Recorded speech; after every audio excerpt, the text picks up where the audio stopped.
Hello, and welcome to the Sweetgrass Cafe's presentation of Annabelle, Sneed, and the Rise of the Mouse King.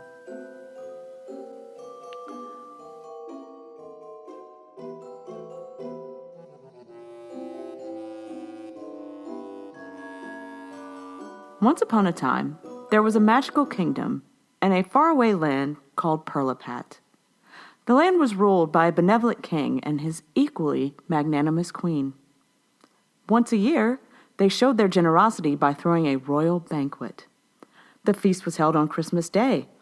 All citizens were invited, for the king had declared that no one should go hungry on Christmas.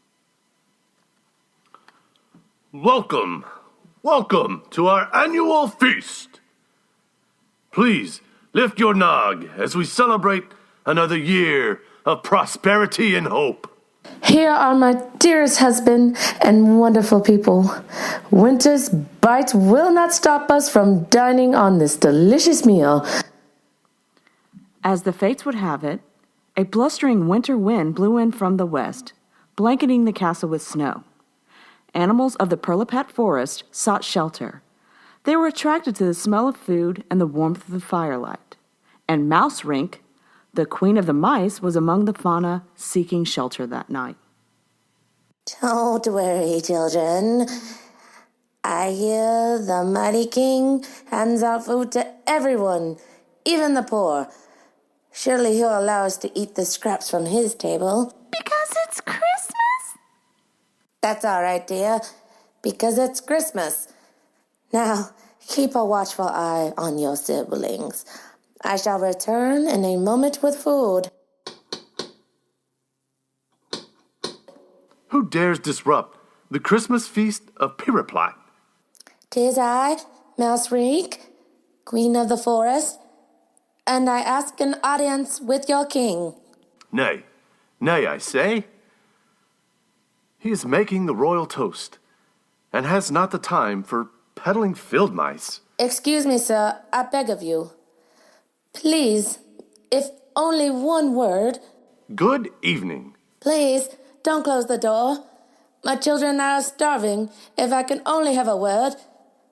If not the king, her majesty, perhaps. Surely she'll have mercy on us. The queen is overseeing the last minute of preparations before food is served to the guests that actually live in this kingdom. We have no food to spare for your kind. Now I must get back to my post. I did not want to do this, but you leave me no choice. Unbeknownst to the guard, Mouserink possessed the magic of the forest. This made her a very cunning creature. The Mouse Queen reached into her pocket and pulled out a chestnut, cracked it with her strong little mouse hand, and blew the dust in the guard's face. My dearest lady, how may I serve you today? By letting me visit with your queen. I hear His Majesty is giving a royal toast to his court, and I would hate to interrupt. Right you are. This way, and I will escort you to the royal galley. And so, the guard led Mouserink to the galley, and Her Majesty, the Queen of Pirlipat, was there making arrangements. The amuse-bouche is a delightful treat, and I'm sure everyone will love using this to whet their appetite. Pardon my interruption, Your Grace, but a Mouserink, Queen of the Forest, asks your audience. This is hardly protocol. Why don't you have her wait in the drawing room? That is my fault, Your Highness. My urgent matter prompted him to seek your counsel. Oh, heavens! An urgent matter on Christmas? How can I help? Your reputation of generosity is known throughout the land and even throughout our magical forest. We all know that you and His Majesty never want your subjects to hunger on Christmas. I wish the same for my people too, but this storm has destroyed all of our substance. Your Grace, will you please help us? The Queen of Pirlipat had a very kind heart and wanted deeply to help Mouserink in her time of need. But alas, there was only enough food for the attendants of the feast. Oh, my dearest Mouserink, I regret to say that we only have enough food for the guests. In fact, I came to check on the cooks.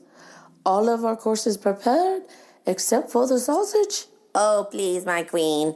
My children are starving. We will take whatever you can spare.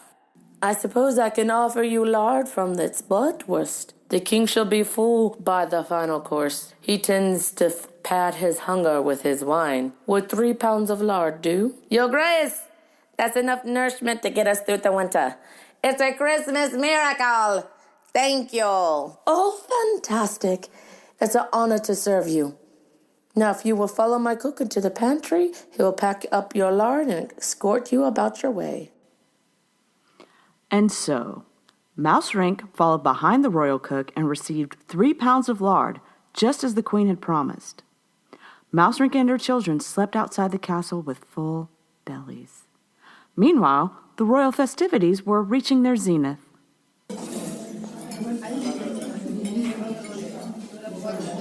I hope you're all enjoying the feast before you. And now, we will conclude our meal by dining on our world-famous bratwursts. It is one of my favorite dishes. I often serve it to rival kingdoms' dignitaries, just to have them leaving wanting to make peace.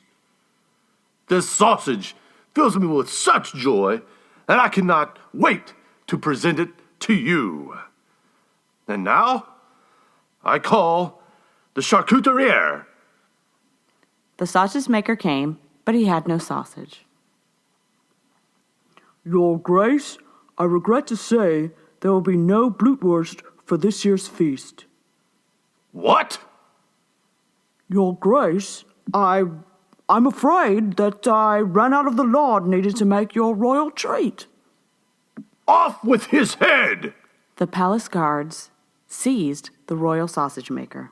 My dearest husband, wait!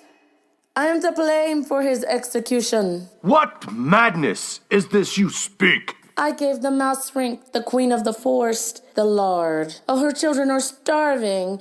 And, darling, your decree states that no one will go hungry on Christmas. I'm aware of my decrees.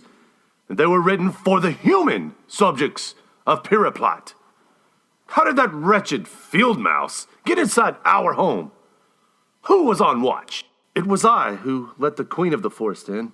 But there is one queen of this land, and she is my wife. How did this field mouse trick you?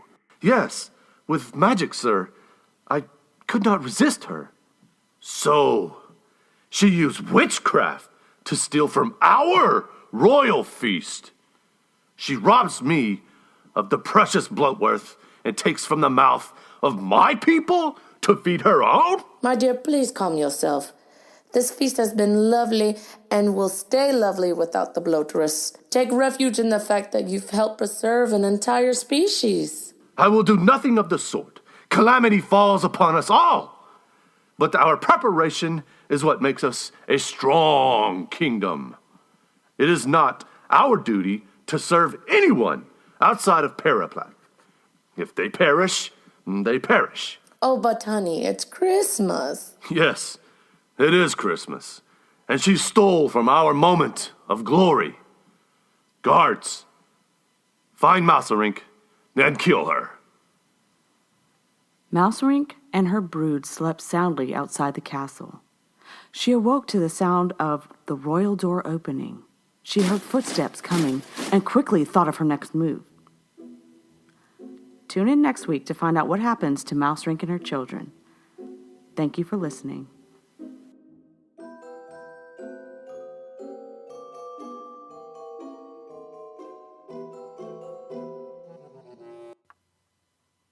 The Sweetgrass Cafe is a new podcast written and produced in Biloxi, Mississippi. Tchaikovsky's Dance of the Sugar Plum Fairies was provided by Incompotech.com. Sound effects were also provided by soundbible.com. If you like the show, please review and rate us on Stitcher or iTunes. Thank you.